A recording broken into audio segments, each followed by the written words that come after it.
Hi hello అందరికీ నమస్తే, welcome back to my channel Sreeku vlogs. Last vlog continuation. ఇది last వ్లాగ్లో మా నాన్న ఫ్రెండ్స్ అందరూ వచ్చారు, వాళ్ళందరూ మాట్లాడారు అని చెప్పాను కదా. ఇవాళ ఫ్యామిలీ మాట్లాడింది, తర్వాత ఇంకొంతమంది వాళ్ళ కొలీగ్స్ అంతా మాట్లాడారు. అండ్ లాస్ట్లో ఫైనల్లో సెలబ్రేషన్స్ అన్ని ఈ వ్లాగ్లో అయితే ఉంటాయి.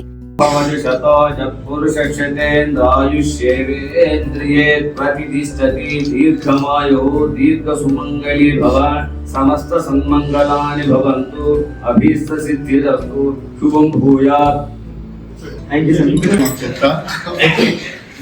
మా మామ గురించి చెప్పాలి అంటే, మేము మా మామ ఏమైనా నేర్చుకునేమంటే ఈ ఏజ్ లో కూడా ఇప్పటివరకు మేము ఏ రోజు మా మామ ఒక ఏదో సాకు చెప్పో, ఏదో ఎక్స్క్యూజ్ చెప్పో, ఒక రోజు ఆఫీస్ మిస్ అయింది కానీ, ఏదో లేజీగా ఉంది కానీ ఎప్పుడు చూడలేదు. మేము ఏదైనా ట్రిప్స్కి వెళ్ళినా, లేకపోతే ఏదైనా ఫంక్షన్స్కి వెళ్ళినా, ఏదైనా సరే అది మంచి చెడు ఎటువంటి ప్రోగ్రామ్కి వెళ్ళినా సరే మళ్ళీ మేము రిటర్న్ వస్తామంటే నన్ను బేసిక్ లో వదిలేయండి, నాకు టైం అవుతుంది అని చెప్పి దిగి పరిగెడుతూ ఉండేవాళ్ళు. ఈ ఏజ్ లో అంత యాక్టివ్ గా ఉండేది అంటే మీ ఆర్టీసీ వాళ్ళని చూసి నేర్చుకోవాలి. అంతా ఐటీఎస్ బాయ్స్ ఎట్లా అయిపోయిందంటే కూర్చుని దగ్గర వర్క్ చేసి చేసి చేసి ఇక మేమన్నా పర్వాలేదు, ఇంకా మాకన్నా చిన్న వయసు వాళ్ళే ఒబేసిటీతో అట్లా బాధపడుతూ ఫుల్ లేజీగా ఉంటారు. నేను మా ఇల్లు ఉండేది రామూర్తి నగర్లో. ఎప్పుడైనా నేను ఏదో 10 ఐటీఐ గేట్ వైపు వెళ్తే ఏదన్నా ఫెస్టివల్ సీజన్ అట్లా ఉంటే మా మామయ్య బస్సులో పరిగెడుతూ ఉంటారు. అసలు 60+ లేకపోతే 20+ అన్నట్లు ఈ మధ్య ఇక బాగా మాట్లాడలేదు. So first of all congrats చెప్తాను. Congrats on your retirement. ఇప్పుడు ఎట్లా అంటే 2 innings ఉన్నట్టు ఫస్ట్ ఇన్నింగ్స్ అయిపోయింది. So it's the start of second innings. So ఈ ఇన్నింగ్స్ కూడా బాగా ఫస్ట్ ఇన్నింగ్స్ లాగే సక్సెస్ఫుల్ అవ్వాలని. ఇప్పుడే అంటూ చెప్పినట్టు మా మామయ్య 30 years నుండి ఎన్నో కష్టాలు పడి ముగ్గురిని చదివించి, ఇప్పుడు నా వైఫ్ సాఫ్ట్వేర్ ఇంజనీర్, మా మదర్ సాఫ్ట్వేర్ ఇంజనీర్, మా బావమరిది జర్మనీలో PhD చేస్తా ఉన్నాడు. సో వాళ్ళ ముగ్గురిని ఒక మంచి ట్రాక్ లో పెట్టి వాళ్ళ ముగ్గురు ఇప్పుడు హ్యాపీలీ సెటిల్ కాబట్టి ఇప్పుడు ఇంకా రెస్ట్ తీసుకొని ఎంజాయ్ చేసే టైం. సో హ్యాపీగా నెక్స్ట్ సెకండ్ వీక్ ఎంజాయ్ చేయాలని కోరుకుంటూ ఇప్పుడు ఇక్కడ వచ్చిన అందరికి థ్యాంక్స్ చెప్తూ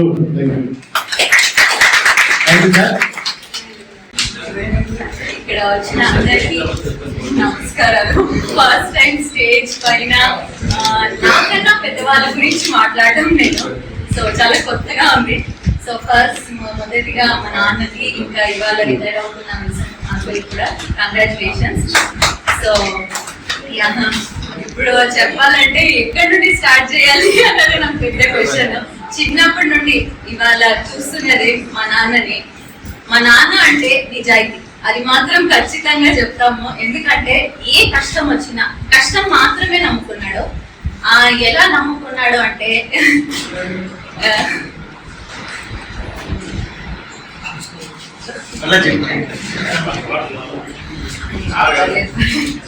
నేను అనుకున్నా చాలా స్ట్రాంగ్, నేను మాట్లాడగలుగుతాను అని, కానీ నిజంగా అవ్వలేదు.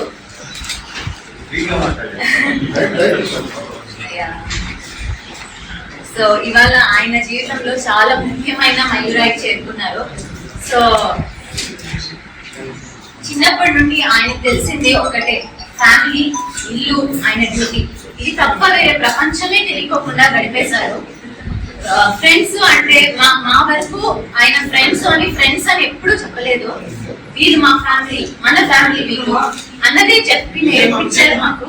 సో ఇవాళ ఇంతమంది ఈయన కోసం వచ్చారు, చాలా ధన్యవాదాలు. ఇక పైన ఆ దేవుడు మీకు మంచి ఆరోగ్యము, ఆనందము, నెమ్మది ఇవ్వాలని మనస్ఫూర్తిగా దేవుడిని కోరుకుంటున్నాను. ఇంకా ఈ APSRTC సంస్థకు వస్తే ఇప్పుడు ఏదైతే మేము సామ్రాజ్యం నిర్మించుకున్నామో ప్రతి ఒక్క దానికి పునాది APSRTC ₹1. సో ఈ సంస్థకి మేము ఎప్పుడు రుణపడిపోతాము. సో APSRTCలో చాలా చూసాము. APSRTCలో పనిచేసిన వాళ్ళ పిల్లలు చాలా పెద్ద పెద్ద పొజిషన్స్ లో సెటిల్ అయ్యారు అని. సో అలాంటి ఒక్కరు చెప్పుకోవడానికి మేము కూడా ఒక మంచి స్టేజ్ లో మా నాన్న గురించి ఇలా గర్వంగా మాట్లాడడానికి ఇలా నిల్చున్నాను అంటే ఇదంతా ఆయన నేర్పించిందే. సో ఏ కష్టం వచ్చినా భయపడకుండా, ఏది వచ్చినా నాకు ఇది రాదు, ఇది చేయలేను అని ఇప్పుడు జనరేషన్ లో చెప్తున్నాం, కానీ అప్పుడు వాళ్ళు అసలు కష్టం అంటే ఇది కష్టం అని కూడా వాళ్ళు అనుకునే వాళ్ళు కాదు. ఇది వచ్చింది, ఇదే లైఫ్, ఇట్లే ఉంటుంది, దీన్ని ఫేస్ చేయాలి, ఇంతే. దాన్ని కంప్లైంట్స్ చేసేవాళ్ళు కాదు. నేను అక్కడ ఎక్కువగా మాట్లాడలేకపోయాను, కొంచెం ఎమోషనల్ అయ్యాను. షేర్ చేసుకోవాల్సినవి చాలానే ఉన్నాయి. మా నాన్న ఎన్నో సమస్యలు ఎదుర్కొన్నారు, కానీ అక్కడితో ఏ సమస్య వచ్చినా అక్కడితో ఆగిపోలేదు. ఉదాహరణకు ఒకటి చెప్తాను. ఒక మేజర్ సర్జరీ అయింది తనకి. ఆ సర్జరీ అయ్యాక డాక్టర్స్ కూడా తను నార్మల్ గా నడవలేడేమో, ఇంకా వెళ్ళి తన ఉద్యోగం చేయలేడేమో అన్నట్టుగా చెప్పేశారు. కానీ ఆయన తన కుటుంబం కోసం మళ్ళీ అది ఎక్కడి నుండి వచ్చిందో ఆ శక్తి ఇప్పటికీ మాకు ఒక ప్రశ్నే. అది నేనైతే ఏం నమ్ముతాను అంటే, తను నమ్ముకున్న ఆ నిజాయితీ ఆ దేవుడే మెచ్చి తనకి ఆ ధైర్యాన్ని, ఆ శక్తిని ప్రసాదించాడు అనుకుంటాను. ఎందుకంటే అప్పుడు తను ఆగిపోయింటే ఇవాళ మేము మాట్లాడడానికి ముగ్గురము ఈ పొజిషన్స్ లో ఉండేవాళ్ళం కాకపోవచ్చు. ఎందుకంటే రేపు పొద్దున్నే సర్జరీ అంటే కనీసము ఏటీఎం కార్డ్ తీసుకొని వెళ్ళి ఏటీఎం మిషన్ నుండి డబ్బులు తీసుకొని రావడం కూడా మాకు రాదు. అలాంటి పరిస్థితులు ఉండేవి అప్పుడు. అలాంటి పరిస్థితుల్లో కూడా దేవుడు మమ్మల్ని ఈ కష్టాల నుండి బయటికి లాగేశాడు అంటే కేవలం మేము నమ్ముకున్న కష్టం, మేము నమ్ముకున్న నిజాయితీ. ఎవరిని మోసం చేసి బతకాలి, ఎవరైనా ఆస్తి, ఎవరిదైనా సొమ్ము మాకు రావాలి అని ఎప్పుడు కల్లో కూడా ఊహించే వాళ్ళం కాదు. అది ఊహించకూడదు అని కూడా మేము నేర్చుకున్నాము మా తల్లిదండ్రుల దగ్గర. సో ఆ నిజాయితీ ఏదైతే ఉందో అదే మమ్మల్ని ముందుకు నడిపింది. దీన్ని మేమే సాధించాం, మేమే గొప్పగా మేమే ఏదో చేసేసాం అనడానికన్నా ఆ సమయంలో దేవుడు తన రూపంలో చాలా మందిని పంపించాడు. సో ప్రతి ఒక్కరు పేరు పేరున మాకు గుర్తున్నారు. మనస్ఫూర్తిగా వాళ్ళకి ఈ వీడియోలో మళ్ళీ ధన్యవాదాలు చెప్పుకుంటున్నాను. ఎందుకంటే మాకు ఇప్పటి వరకు ఈ జర్నీలో నేనే సాధించా, నేనే గొప్పగా ఏదో గెలుచుకున్నా అనుకునే వాళ్ళం కాదు. ప్రతి ఒక్కరి సక్సెస్ వెనకాల ఎంతో మంది సహాయం కూడా ఉంటుంది. వాళ్ళని గుర్తు పెట్టుకొని ముందుకు నడిస్తే దేవుడు మెచ్చుతాడు అని నేనైతే నమ్ముతాను. అందుకనే ఎన్నో కష్టాలు వచ్చాయి, ఆ ప్రతి కష్టంలోనూ ఒక్కొక్కరి సహాయం మేము తీసుకునే ఉంటాము. ఆ ప్రతి ఒక్కరు కూడా మాకు గుర్తున్నారు. సో వాళ్ళకి ఎప్పుడు మేము రుణపడిపోతాము. ఆయన service always sacrifice for the department, for the family and for his responsibilities. మా నాన్న ఏపీఎస్ఆర్టీసీలో ఉండడానికి చాలా సార్లు నేను గర్వంగా ఫీల్ అయ్యా. వన్ ఇన్స్టింక్ట్ ఏంటంటే, నేను చదువుకున్న తిరుపతిలో. సో నా ఫ్రెండ్స్ ఎప్పుడు ఏదైనా హాలిడేస్ వచ్చినప్పుడు నేను ఒక 1 month ముందే వాళ్ళు బుక్ చేసుకునే వాళ్ళు టికెట్స్. కానీ నేను ఎప్పుడు అట్లాంటి నీడే ఉండేది కాదు. ఎందుకంటే నేను ఎప్పుడు మా నాన్న అదే డిపార్ట్మెంట్, నాకు ఇప్పుడు అనుకుంటే ఇప్పుడే బుక్ చేస్తాడు. సో అది అక్కడ చాలా సార్లు నేను చాలా గర్వంగా ఫీల్ అయ్యాను మా నాన్న ఈ డిపార్ట్మెంట్. అండ్ కోఇన్సిడెంట్లీ అనుకోకుండా మా నాన్న ఈరోజు రిటైర్మెంట్ అయినప్పుడే నేను కూడా నా కెరియర్లో ఒక జాబ్కి ఎంటర్ అవుతున్నా. సో ఇప్పుడు మా నాన్న ఎక్స్పీరియన్స్ తో నేను 3 మోస్ట్ ఇంపార్టెంట్ థింగ్స్ ఏం నేర్చుకుంటున్నా అంటే, ఆనెస్టీ, వితౌట్ లేజినెస్ అండ్ చాలా సిన్సియర్ గా వర్క్ చేయాలి అని. సో నేను అది తీసుకుని నేను కూడా నా కెరియర్ లో దాన్నే యూజ్ చేసుకుంటాను. And thank you for English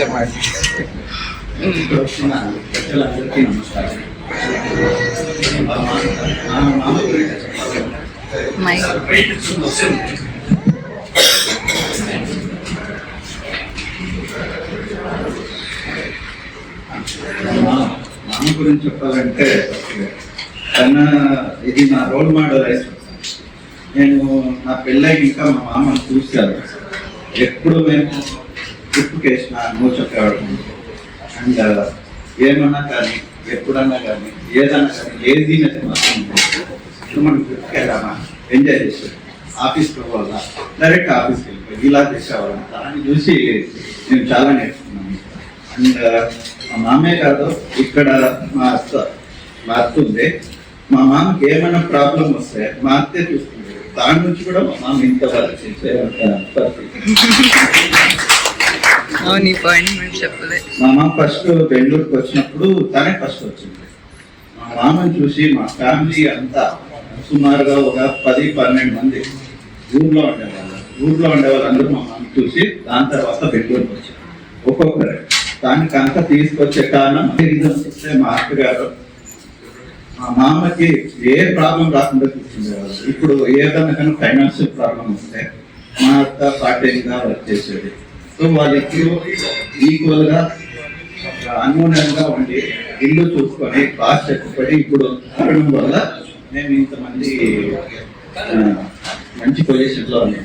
ఇప్పుడు చూస్తే మేము అంతా సాఫ్ట్వేర్ ఇంజనీర్స్ అంతా దీన్ని మామ వల్లే కారణం. ఏదైనా సమస్య వస్తే ఇంకొక సమస్య మా కాలంలో మేము ఇలా చేసేవాళ్ళం అలా చేసేవాళ్ళం, ఇది అసలు ప్రాబ్లమే కాదు, ఇదంతా చెప్పి మాకి ఇప్పుడు ఉండే పరిస్థితి తీసుకుంటుండే అంతా ఇదంతా వీళ్ళిద్దరికీ అందుకే మా మామ ఇప్పుడు రిటైర్డ్ అవుతున్నారు. ఇంకా ముందు బాగుండాలని ఆరోగ్యంగా కోరుతున్నాను. Thank you sir. రిటైర్మెంట్ అంటే మా నాన్న గురించే మాట్లాడాం కదా. ఫస్ట్ టైం కుమార్ మా అమ్మ గురించి మాట్లాడాడు. నాకు నిజంగా బాగా అనిపించింది, ఇంత అబ్జర్వ్ చేశాడా కుమారు అని. అది కరెక్టే. మా నాన్న ముందడుగేశాడు అంటే అది మా అమ్మ వెనకాల ఉంది అన్న నమ్మకము. ఎన్నో సమస్యలు వచ్చాయి మధ్యలో, ఆర్థిక సమస్యలు. ముఖ్యంగా బెంగళూరులో ముగ్గురిని చదివించాలి అంటే ఇప్పుడు చదివించే వాళ్ళకి అర్థమవుతుంది, కానీ ముందు తెలిసేది కాదు. ఎందుకంటే చాలా తక్కువ మంది మా ఫ్యామిలీలో ఆ బెంగళూరులో ఉండేవాళ్ళు. అందుకనే సో అప్పుడు ఇలా చదివించాలి అంటే ఇక్కడే ఎన్ని ఖర్చులు ఉంటాయి, దానికి ఎంత కష్టపడుతున్నారు అని అర్థం చేసుకునే వాళ్ళు చాలా తక్కువ మంది ఉండారు. మా అవసరాలు తీర్చడానికి మా అమ్మ టీచర్ అయింది, కంప్యూటర్ నేర్చుకుని కంప్యూటర్ ఆపరేటర్ అయ్యింది. ఇవన్నీ కేవలం పిల్లల కోసమే, ఏదో తను సంపాదించుకోవాలి అన్న ఆశ ఎప్పుడూ ఉండేది కాదు మా అమ్మకి. అలా కష్టపడ్డారు కాబట్టి ఇలా స్థిరంగా మేము నిలబడ్డాము అన్నది వాళ్ళకే దక్కుతుంది ఆ క్రెడిట్. సభకు హాజరైనందుకు ప్రత్యేకంగా వారికి కృతజ్ఞతలు తెలియజేస్తున్నాం. అదే విధంగా కుప్పం సిఐ గారు, లక్ష్మణ్ సార్ గారు, మన జగదీష్ సార్ గారు, ముఖ్యంగా బాబా హెచ్ఏకే బాబా గారు, లతీఫ్ గారు, వీరు చాలా సీనియర్ మోస్ట్ మాకు. వీళ్ళ ద్వారా మేము చాలా నేర్చుకున్నాము.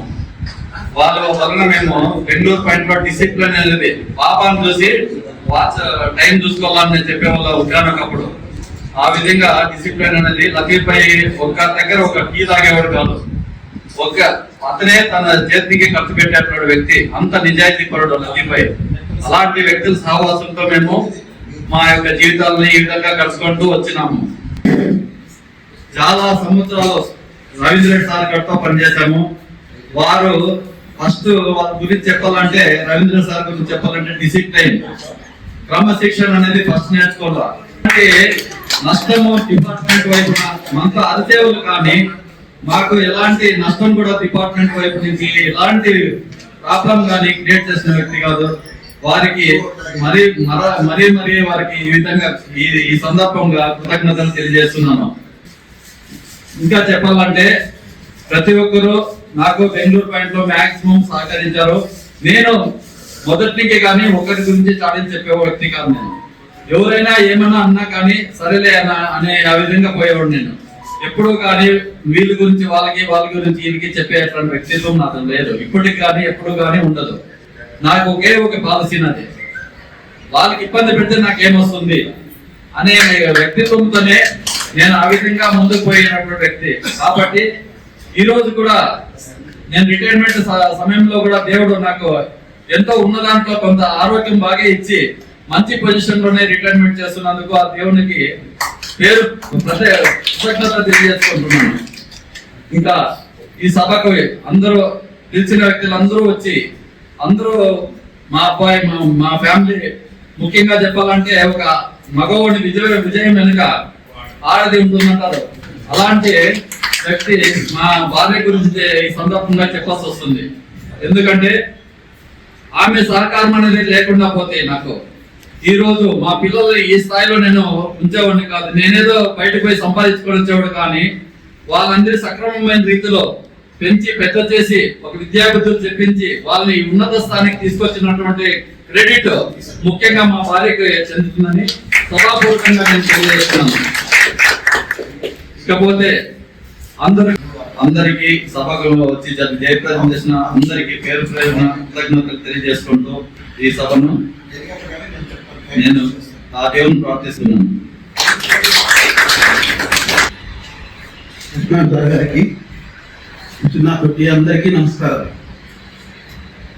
నా సర్వీస్ లో ఏమైనా నా తప్పులు ఏమైనా మన్నించండి. ఒకటే రోజు ఇద్దరు రిటైర్డ్ అవుతున్నారు. ఒకరు మా నాన్నగారు, ఇంకొకరు విల్సన్ అని మా నాన్న కొలిగ్. సో వాళ్ళ ఫ్యామిలీ కూడా వచ్చారు, మా ఫ్యామిలీ కూడా వచ్చారు. కాబట్టి కొంచెం ఎక్కువసేపు ఉన్నింది ఈ ప్రోగ్రామ్. ఈవెంట్ అయితే చాలా మంది కూడా కలిసారు. కాబట్టి ఇంకా ఈవెంట్ అయితే చాలా బాగా జరిగింది.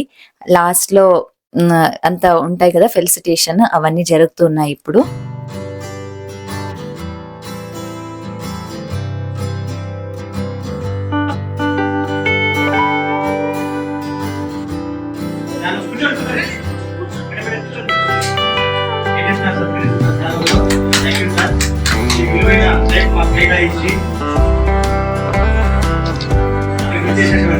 తర్వాత మన రిటైర్డ్ జగదీష్ సార్ గారికి కృష్ణ గారు సత్కరిస్తున్నారు.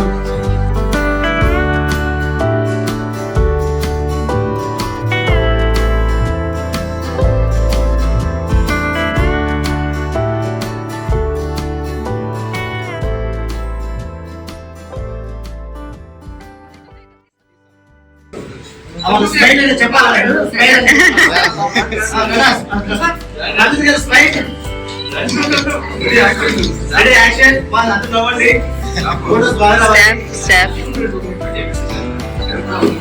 యాక్షన్ వారికి శాంపుల్ పేరు తరపున గిఫ్ట్ పెద్ద గిఫ్ట్ ఫస్ట్ గిఫ్ట్ అందులో ఏముంది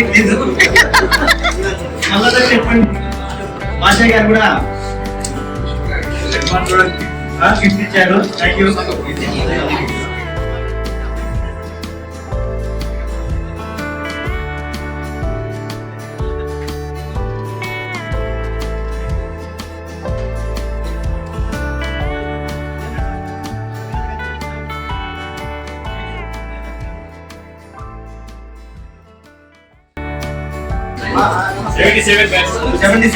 అమర్నాథ్ సార్ చేసి ఈ పదవ విరమణ సభకు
స్నేహితులతో ఫోటో స్మైల్ అని చెప్పండి.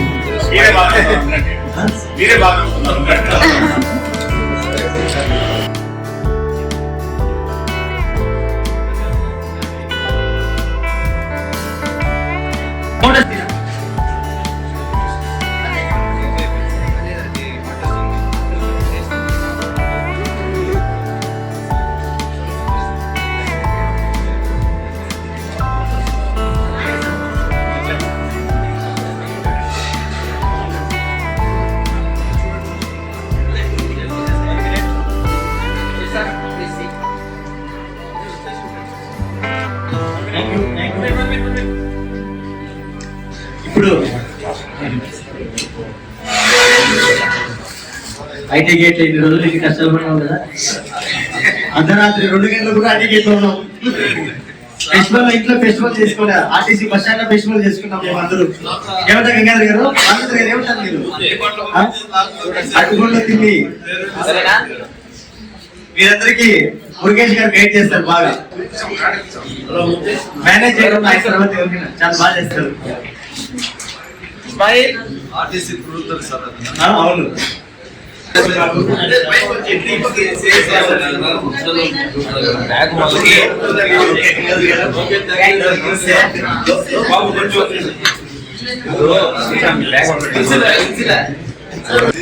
యశ్వంత్ గారు మీరు కూడా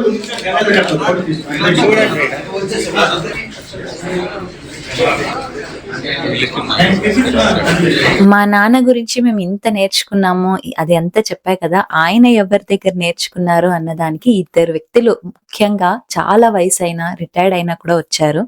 ఒకరు బాబా అంకుల్, ఇంకొకరు లతీఫ్ అని. వీళ్ళిద్దరూ నిజంగా డిసిప్లిన్ అంటే ఏంటి, క్రమశిక్షణ అంటే ఏంటి, అసలు నిజాయితీ అంటే ఏంటి అని నేర్పించారు అన్నది మాకు ఎప్పుడు చెప్తూ ఉంటారు. సో ఈ సందర్భంగా వాళ్ళకు కూడా చాలా చాలా థ్యాంక్ యూ. ఇది ఇవాల్టి వ్లాగ్. ఈ వ్లాగ్ మీకు నచ్చింది అనుకుంటున్నాను. నచ్చితే ప్లీజ్ కింద లైక్ బటన్ ఉంటుంది, చెక్ చేసి లైక్ చేయండి. లాస్ట్ వ్లాగ్ చూసిన వాళ్ళకి ఈ వ్లాగ్ కంటిన్యూషన్ అర్థమవుతుంది. అది చూడలేదు అంటే ఒక్కసారి లాస్ట్ వ్లాగ్ చెక్ చేసి మళ్ళీ చూడండి. అండ్ నెక్స్ట్ వ్లాగ్, ఇప్పటి వరకు మీరు ఆఫీస్లో జరిగిన సెలబ్రేషన్స్ చూసారు కదా. నెక్స్ట్ మేము ఎలా ఫ్యామిలీ సెలబ్రేట్ చేసుకున్నాము అన్నది వ్లాగ్స్ నెక్స్ట్ పోస్ట్ చేస్తాను. అండ్ ఈ వ్లాగ్ కనుక మీరు ఇప్పటి వరకు చూస్తుంటే మాత్రం థ్యాంక్ యూ సో మచ్.